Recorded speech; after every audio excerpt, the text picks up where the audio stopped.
Chers téléspectateurs, bonsoir chez vous. Bienvenue dans ce 19h30. Instituée par les Nations Unies, la Journée internationale de la jeunesse est célébrée chaque 12 août. Cette journée vise à reconnaître les contributions des jeunes au développement. Quelle est la véritable place des jeunes dans la société? Élément de réponse dans ce journal. Le maire de la commune de Koma a accordé des bourses d'études aux nouveaux bacheliers de la localité. Par ce geste, Bernard Kofi Adam Opé réaffirme sa volonté de soutenir la jeunesse et de favoriser leur réussite académique en vue d'une meilleure insertion sur le marché de l'emploi. Sur le plan international, les forces de soutien rapide ont lancé ce lundi des attaques contre un camp de déplacés frappé par la famine, tuant 40 personnes.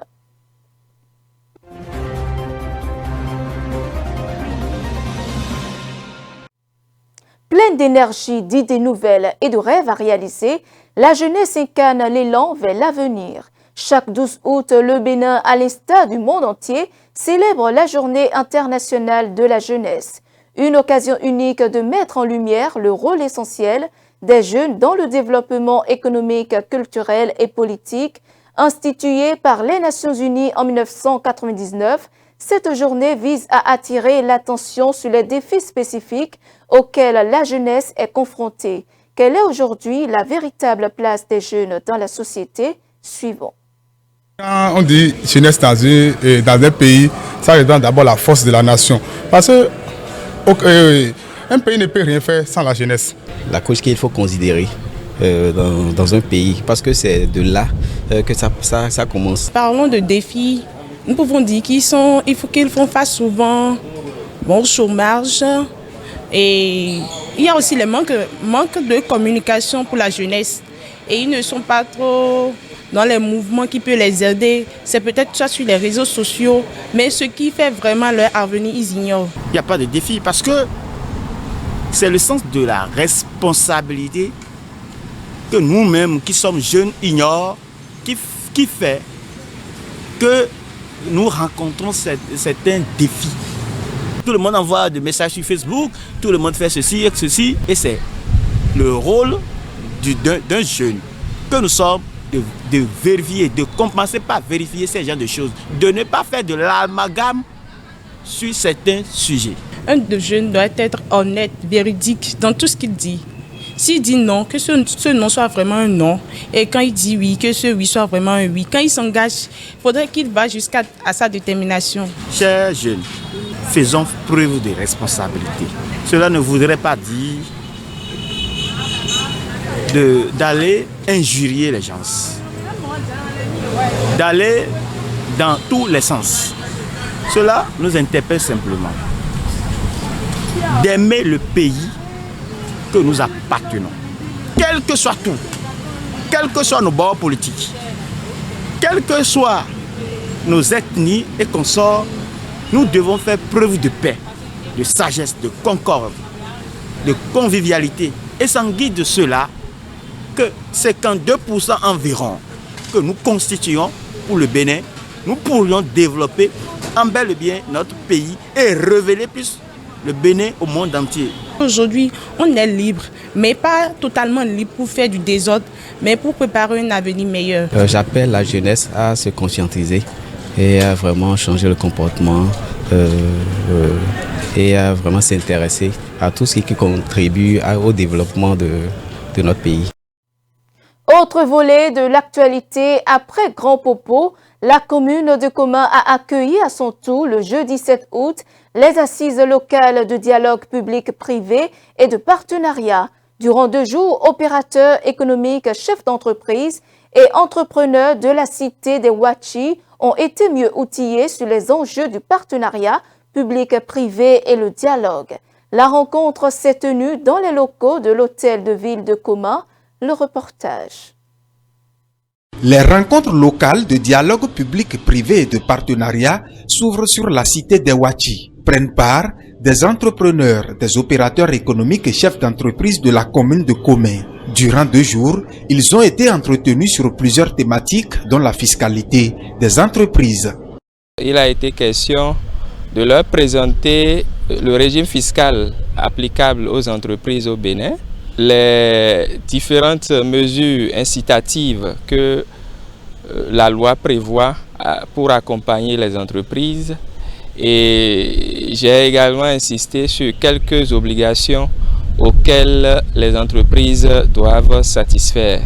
Dans le cadre de ces assises, la Chambre de commerce et d'industrie du Bénin a entrepris une tournée itinérante à travers 15 communes du Bénin. L'étape de Komé fait suite à celle des communes de Houéogbe, Lokossa et Grand Popo. La Chambre de commerce et d'industrie du Bénin, dans sa mission de défendre l'intérêt commun de tous les chefs d'entreprise du Bénin et également de pouvoir les accompagner, de pouvoir les informer et les former, c'est dans cette initiative-là que nous sommes aux côtés de l'équipe pour pouvoir non seulement leur parler d'un guide que nous avons élaboré qui porte sur le guide du créateur d'entreprise, mais également leur faire découvrir Bijou, que je dirais, une plateforme de gestion que nous avons conçue, que nous avons dénommée Équité Gestion. Je crois que cet atelier va nous permettre de rester en partenariat désormais et de mettre aussi en place un cadre de concertation, de dialogue partenariat public-privé. Et j'exhorte aussi les entrepreneurs, les opérateurs économiques de la commune de Komé à s'intéresser aux atouts que contient la commune de Komé. Cela est très important parce que les gens ne doivent pas quitter ailleurs pour venir développer notre localité pour nous. Je vois tout un chacun, vous êtes concentrés sur les communications. J'ai compris que vous vous êtes intéressés à ce dialogue partenariat public-privé que nous avons organisé. C'est pour la première fois. Les échanges ont été enrichissants pour les participants qui s'en sortent convaincus tout en souhaitant voir l'initiative se pérenniser.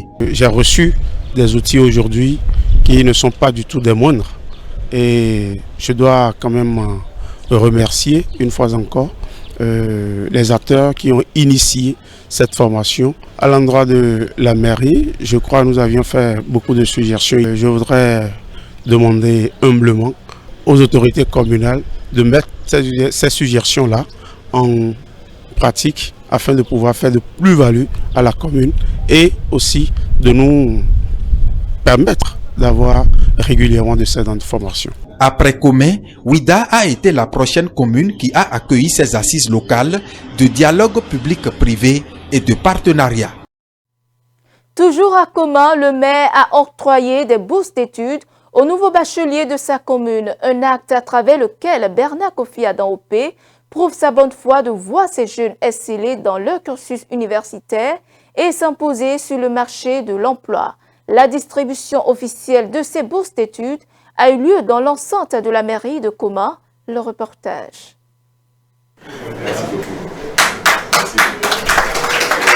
Bernard Kofi Adam-Opé, maire de la commune de Komé, vient de franchir un grand pas dans l'insertion socio-professionnelle des jeunes de sa commune. Grâce à sa diplomatie, l'Institut universitaire Les Cours Sonou vient d'octroyer aux nouveaux bacheliers de la cité de Ouachi des bourses d'études pour les accompagner et mieux les orienter dans leur cursus universitaire. Après le bac, il faut donner des conseils à nos jeunes bacheliers, sinon ils vont mal choisir les filières. Et par la grâce de Dieu, nous avons le Koussonou qui s'est installé à Komé, qui leur a offert à travers la mairie de Komé des bourses. Nous avons essayé de leur donner les sages conseils. Je crois que cela va les amener à mieux prendre le travail au sérieux et réussir pour l'avenir. Parce qu'aujourd'hui, dans tout le Bénin, nous avons besoin des cadres. Venus des différents arrondissements de la commune de Komé, ces nouveaux bacheliers ont eu droit à une séance d'orientation et surtout les avantages qu'offrent les filières disponibles à l'Institut universitaire Les Cours Sonou, qui est prêt à leur ouvrir grandement ses portes. Une aubaine qui fait la fierté des bénéficiaires et leurs géniteurs, qui trouvent à travers l'initiative un tremplin pour ces jeunes de la commune de Komé. Ils nous ont orientés à pouvoir faire les choix de filière pour ne pas se perdre après. Donc nous pensons que c'est une bonne université qui a une bonne vision et nous pensons que nous n'allons plus aller sur l'université ailleurs. Or, il y a une bonne université avec nous ici à Komé, donc nous sommes obligés de suivre Koussonou parce que nous savons qu'avec eux ça peut aller et nous pouvons réussir facilement notre avenir par la grâce de Dieu. Comme nous avions parlé des droits, restauration, hôtellerie. Nous avons aussi parlé de sciences de gestion, un projet. Je dis un sincère merci à la mairie de nous avoir accordé cette bourse. Ma fille a bénéficié d'une bourse pour suivre les cours. Je remercie largement les Koussonou de tout ce qu'il a fait. Et je remercie aussi le maire de Komé qui vraiment aussi a œuvré dedans. Je suis impressionné. C'est impeccable. L'Institut universitaire Les Koussonou dispose d'une gamme variée de filières porteuses d'avenir en adéquation avec les réalités du marché de l'emploi. Il apparaît donc comme un atout dans la formation de ces nouveaux bacheliers à qui la mairie de Komé vient d'offrir le boulevard pour devenir de grands cadres de demain. En termes de choix de filière, nous leur proposons d'abord d'opérer des choix qui cadrent d'abord avec les séries de bac qu'ils ont obtenues et aussi des filières pouvant les aider après leur formation, après 3 ans de formation, qu'ils puissent déjà se prendre en charge, qu'ils puissent déjà être compétitifs sur le marché de l'emploi. Donc il y a Koussonou plein de ces filières-là qu'il a mis à la disposition de ses enfants. Nous remercions vraiment le maire de Komé qui a pesé de tout son poids. Et pour nous, c'est que tous les enfants, les nouveaux bacheliers ont droit à une formation de qualité. Vous voyez? Donc pour ça, on leur donne des bourses qui vont leur permettre, quelle que soit la classe, de poursuivre leurs études, quelle que soit la filière, évidemment dans des filières d'avenir, adaptées aux besoins de l'emploi, aux besoins du marché de l'emploi. Des initiatives du genre à l'endroit de la jeune génération doivent faire école, car la jeunesse constitue la relève de demain et donc le fer de lance de toute nation.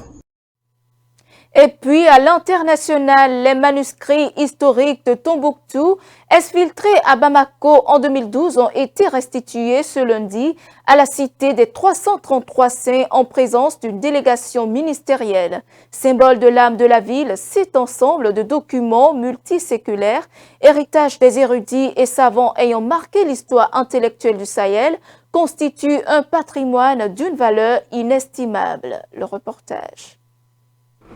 Au Mali, Tombouctou reçoit une livraison assez spéciale. Une cargaison de 200 caisses de manuscrits très anciens, mémoire de toute une civilisation, restituée par les autorités militaires. Monsieur le commandant de zone de la 5e région militaire. Le retour de ces manuscrits aujourd'hui nous rappelle que Tombouctou, à travers ses mosquées et ses universités, était une bibliothèque à ciel ouvert, dont la vocation était l'éducation, la diffusion et la transmission du savoir. Ces manuscrits avaient été emportés en 2012 hors de la ville historique pour être protégés des groupes terroristes affiliés à Al-Qaïda qui en ont détruit près de 4000. Les djihadistes avaient également détruit 9 mausolées, patrimoine de l'UNESCO. En ce moment solennel, au nom de la communauté scientifique, je lance un appel à l'unité, à la vigilance et à la fierté nationale. Environ 5,5 tonnes pour cette première étape du processus de restitution. Le reste sera expédié plus tard, selon les autorités. Je suis très content aujourd'hui parce que c'est une très bonne nouvelle de voir les retours des manuscrits et de voir qu'à présent nous allons être en mesure d'aller au centre Ahmed Baba et continuer nos recherches et continuer à apprendre de nos manuscrits, de l'histoire de l'Afrique. 13 ans après l'occupation de Tombouctou, la situation sécuritaire au Mali reste toujours précaire. Le Rwanda, à travers le ministère des Affaires étrangères, a refuté les allégations présumées de soutien au M23. Ces accusations jugées inacceptables par le Rwanda découlent des récentes déclarations du haut-commissaire des Nations Unies aux droits de l'homme selon lesquelles l'armée rwandaise a soutenu le M23 dans des tueries de civils ayant fait au moins 319 morts dans l'est de la République démocratique du Congo. Suivant. Le Rwanda réfute les allégations présumées de soutien au M23 en République démocratique du Congo. Lundi, Kigali a traité de fausses accusations les rapports du Bureau des droits de l'homme de l'ONU. Selon les Nations Unies, l'armée rwandaise a soutenu les rebelles dans la prise de contrôle de localités essentielles, avec 319 civils tués dans l'est de la RDC. Le Bureau des droits de l'homme a fondé son rapport sur des témoignages accablants après une série d'attaques contre 4 villages dans la province du Nord Kivu en juillet. Le ministère rwandais des Affaires étrangères a déclaré que l'inclusion gratuite de l'armée rwandaise dans les allégations est inacceptable et remet en question la crédibilité du Bureau des droits de l'homme de l'ONU et sa méthodologie pour enquêter sur la situation. La diplomatie rwandaise ajoute que les accusations de l'ONU risquent de saper les efforts de la mission de maintien de paix dans la région. Le gouvernement congolais et les rebelles du M23 ont signé une déclaration de principe le 19 juillet à Doha au Qatar, à la suite d'un accord de paix conclu le 27 juin entre la RDC et le Rwanda par l'intermédiaire de Washington.